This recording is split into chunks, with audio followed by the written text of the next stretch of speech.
Hi, welcome to your Car Care Companion. Today's video is about how transmissions work.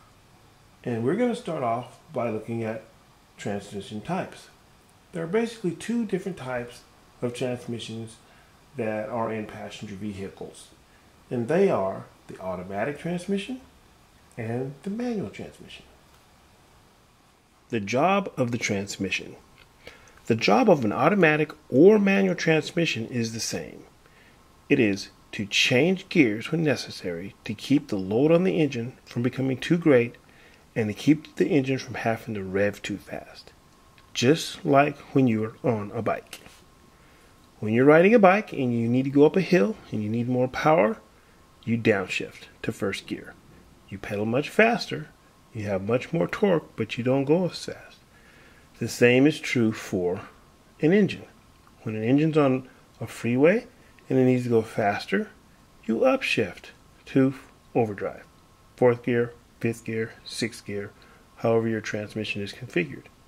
Conversely, when the engine is pulling a boat, going up a steep incline, or doing hard work of some kind, you downshift to a lower gear, and that gives you more torque. The engine spins faster, turning those big heavy weights on the crankshaft to give you more torque.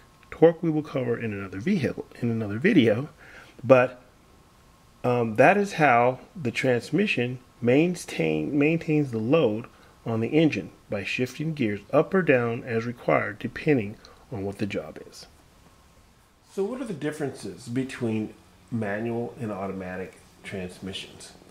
Well, in an automatic transmission, the transmission and its computer determine the shift points that are best suited for the driving conditions of that particular vehicle. In a manual transmission, the shift points are determined by the driver. You shift with your hand.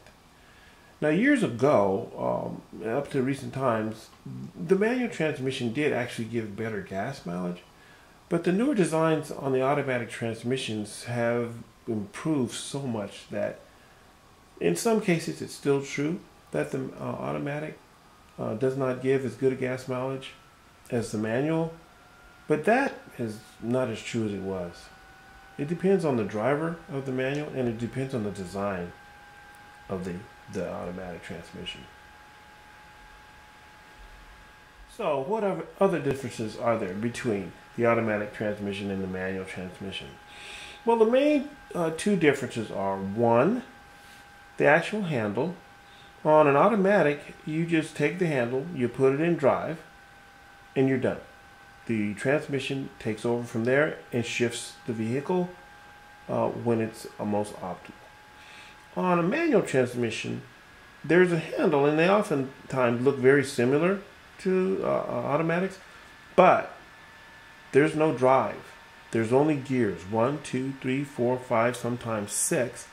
And the driver determines when to change gears, when it's optimal to be in what gear. Now, another difference is in an automatic, the pedals on the floor, there's only two. You have your gas pedal and your brake pedal, and that's it. There's sometimes an emergency pedal too here, but the pedals that you use while you're driving are just the gas pedal and the brake pedal. In the manual transmission, you have the gas pedal and the brake pedal just like in the automatic, but in addition to that, you have a clutch pedal. That clutch pedal is used to disengage the engine from the transmission so that you can change gears. The design of that system looks something like this. Here's your brake, your pedal, your clutch pedal, and there's fluid, there's a master cylinder, there's a slave cylinder. And when you press that pedal, the fluid is forced into the slave cylinder and it pushes this little arm out that disengages your clutch. And the clutch disengagement separates the engine from the transmission so that you can change gears. So transmissions, like many other parts of the car, also require maintenance. In automatics, to change the transmission fluid, you must drain the fluid out, then you have to remove the bottom cover of the transmission and change the filter there is an automatic transmission filter inside the transmission, and that's why you have to remove this cover. Now, when you remove this cover, you also have to replace this gasket. There's a gasket that goes around here, and there's a gasket on the actual filter itself that has to be fitted correctly. On a manual transmission, you can't really check the oil. You have to just change it periodically. Manual transmission, to change the gear oil, you have two screws, a bottom and a top. The top is the fill hole and the bottom is the drain hole. And you use gear oil and a pump.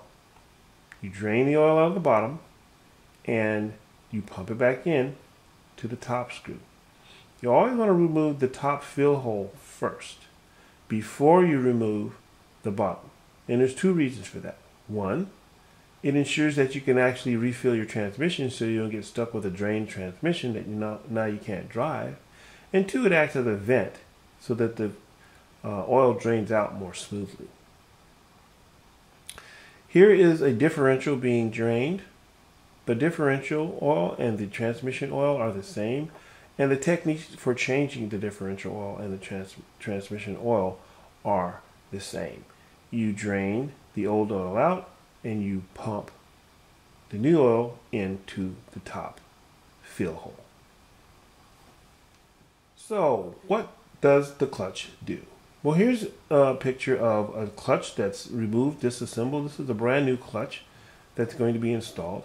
And here's the clutch and the pressure plate installed on the back of the engine. This is what it looks like. This is the clutch plate. This is the flywheel. And this is the back side, or I don't know if you want to call it the back or the top side of the pressure plate. And this is the back view of the pressure plate. These fins here are springs. They're little leaf springs, and that is what it's pressed on when you press on the clutch. These springs push down and pull the clutch off of the pressure plate. That disengagement allows you to change gears. The engine and the transmissions sandwiches the clutch and the pressure plate. So here is a transmission being ready to be installed, and here's the back of the engine with the pressure plate installed. This transmission will go on and bolt over to cover this up.